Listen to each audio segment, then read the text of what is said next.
heat illness is one of these industry hazards that this might sound a little bit controversial, but it is 100% avoidable, right?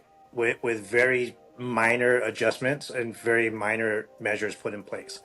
Some of the best things is your training, right? You're updating your IIPP, incident illness prevention plan, right? With your heat illness prevention. You're disseminating that information out to your workforce, right? And you're putting together this heat awareness campaign.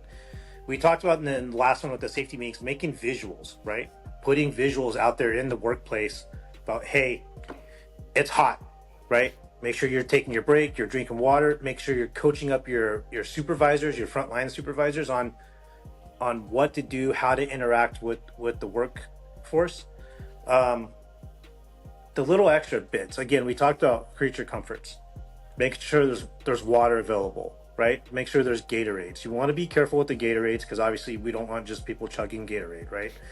But mixing it up a bit, squincher, the little squincher packets that you can pour into the bottle of water, shake it up. It's got electrolytes. It's like Brondo, right? It's great for you. It's good for plants. It's good for people too. Those of you old enough, you'll get that reference. I get it. Yeah, but making sure that that stuff's available. I always like to put some freezer pops throughout the workplace. You can't do it every day. You can't do it throughout the day, but put some freezer pops out there. Little items in PPE, the little wet cool towels. Yeah. Oh, those go a million miles. You get those soaked, you get those wet. Get people wearing them on their necks or up on their head.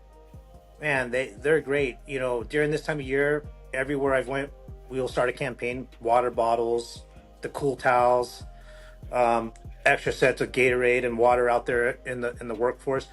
And if it's an outside work environment, making sure there's some sort of shade somewhere, right? There's an actual cool down place that they could go to, and it's away from the work area where they're not exposed to work or the noise or the radiated heat, and they could actually take a second, cool down, get some water in them, get in the shade.